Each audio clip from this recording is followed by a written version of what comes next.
Assalamualaikum warahmatullahi wabarakatuh. Perkenalkan saya Amalia Anugrah dengan NIM 6324007 dari program studi Jurnalistik Islam. Pada kesempatan kali ini kita akan membedah buku The 5M Club by Robin Sharma. Nah, Robin Sharma ini dianggap sebagai salah satu dari 5 pakar kepemimpinan terbaik di dunia. Nah, beliau ini juga sering menjadi penasihat CEO, penyanyi rock, dan masih banyak lagi orang ternama lainnya. Buku ini mengangkat banyak sekali cerita orang-orang yang selama bertahun-tahun berkomitmen untuk bangun pagi setiap hari. Dan dari bukti-bukti yang dikumpulkan menunjukkan bahwa bangun pagi itu sangat penting karena memberikan nada positif dan produktif untuk sisa hari kita. Kita masuk pada insight yang pertama, yaitu rahasia di balik kesuksesan, yaitu bangun pagi khususnya di jam 5 pagi. Dan ini merupakan insight yang menjadi judul dari bukunya, bahwa untuk menjadi sukses kita itu harus mau melakukan sesuatu yang tidak banyak orang mau lakukan, termasuk menjadikan bangun pagi sebagai suatu kebiasaan. Lalu apa sih gunanya? Nah, di dalam buku ini ada satu framework, yaitu cara 20-20-20, dan itu dianjurkan untuk di jam pertama di hari kita. Jadi konsepnya itu 3 set, dan waktu untuk setiap satu setnya itu adalah 20 menit. Nah, di 20 menit pertama kita harus melakukan latihan-latihan fisik seperti yoga, olahraga, atau apapun yang membuat kita berkeringat. Karena yang pertama, keringat membantu menghilangkan hormon rasa takut kortisol, dan yang kedua, keringat juga menggenerasi protein BDNF yang membantu memperbaiki koneksi sentral neural, dan itu akan membantu kita untuk berpikir lebih jernih dan lebih cepat. Lalu di 20 menit kedua biasanya itu untuk renungan seperti membaca jurnal, meditasi, sholat, apapun momen tenang yang membuat kita berpikir lebih jernih. Lalu di 20 menit terakhir itu dianjurkan untuk belajar seperti membaca buku, membaca koran, atau mendengarkan podcast. Nah, semua rutinitas tersebut kita lakukan selama 66 hari. Karena 66 hari itu adalah waktu yang dibutuhkan agar semua kegiatan tersebut menjadi suatu kebiasaan. Jadi selama 66 hari, Robin Sharma menamai itu titik otomatis, di mana akhirnya sudah menjadi otomatis bagi kita untuk bangun pagi. Lalu kita masuk pada insight yang kedua, yaitu rahasia pencetak sejarah. Kata Robin Sharma namanya kapitalisasi IQ. Robin Sharma melakukan riset dan mendalam, kemudian menemukan bahwa orang-orang yang hebat, orang-orang yang sukses itu tidak hanya dilahirkan dari bakat dan motivasi itu saja, tetapi juga bergantung pada kapitalisasi IQ. Jadi seberapa jauh orang itu memanfaatkan potensi, skill, apapun yang dia miliki.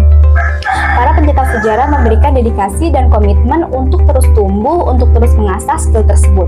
Dan ini yang menjadi pembeda, karena ini mengingatkan dengan pikiran untuk terus berkembang. Dimana kalau kita mau jadi sukses, kita jangan percaya bahwa kita lahir dengan apa yang kita miliki, lalu kita hanya pasrah, tetapi kita juga harus terus tumbuh, terus mengasah, dan kita bisa menjadi semakin lebih baik lagi. Lalu kita masuk pada insight yang ketiga, yaitu sebenarnya ini bukan insight sih, lebih ke taktik-taktik, jadi kita sebut taktik eksekusi. Ada 3 di sini. Yang pertama yaitu ketika bekerja kita harus membuat ruang untuk fokus total, di mana kita bekerja tanpa ada gangguan apapun. Jadi kita bisa membangun rutinitas yang terjadwal, yang benar-benar jauh dari interupsi dan distraksi. Ketika kita ingin fokus pada satu aktivitas, dan untuk menjadi orang yang efektif, kita harus benar-benar membuang lapisan yang rumit. Contohnya nih, kita bisa mensederhanakan proses-proses yang menurut kita rumit. Dan daripada hanya mengerjakan banyak proyek sekaligus yang akhirnya hanya membuat pecah konsentrasi, jadi lebih baik kita hanya mengerjakan 1 atau 2 proyek saja yang terpenting kita bisa fokus. Lalu yang kedua yaitu ada rule 90-91. Jadi selama 90 hari ke depan kita harus menggunakan 90 menit pertama di pekerjaan kita untuk melakukan hal yang prioritas dan sangat berdampak terlebih dahulu. Karena dengan melakukan ini, kita memastikan bahwa 90 menit pertama di hari kita sepenuhnya terfokus pada aktivitas terpenting. Dan hal ini akan memberikan hasil yang sangat baik. Dan yang terakhir ada metode 60-10. Jadi dalam metode ini, di setiap jam selama kita bekerja, istirahatlah selama 10 menit. Misalnya stretching, jalan-jalan, dan no screen time. Karena dengan melakukan ini, kita memastikan bahwa kita tidak terlalu stres dan terbebani.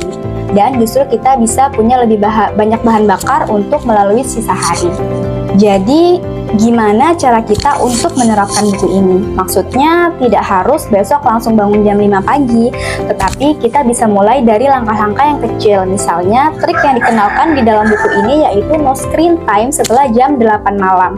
Jadi smartphone, laptop itu mati, semua harus dimatikan. Dengan membatasi waktu seperti ini, kita jadi lebih mudah untuk tidur. Dan mungkin dengan tidur yang lebih mudah, itu bisa membuat bangun pagi juga lebih alami. Tetapi kita harus mengakui bahwa ada batasannya. Hal ini pasti akan sulit untuk mereka yang tidak bisa bangun pagi, untuk mereka yang bekerja shift malam, atau untuk orang tua yang memiliki anak kecil.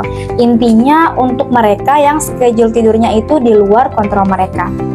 Dan untuk saya pribadi, no screen time di atas jam 8 malam itu lumayan susah karena saya juga punya banyak waktu untuk mengerjakan tugas kuliah itu di saat malam hari. Jadi saya juga mau menyatakan bahwa tidak semua orang harus melakukan hal ini karena cara tiap-tiap orang pasti berbeda. Tetapi secara keseluruhan, saya merasa buku ini sangat berguna untuk orang-orang yang kesehariannya itu sibuk, overthinkers, dan suka kebingungan dengan hari mereka. Karena ada banyak juga taktik-taktik dan ilmu yang sangat bisa diterapkan yang benar-benar membuat bangun jam 5 pagi itu sangat bisa dilakukan untuk yang mau mencoba. Jadi kenapa kita tidak mau mencoba?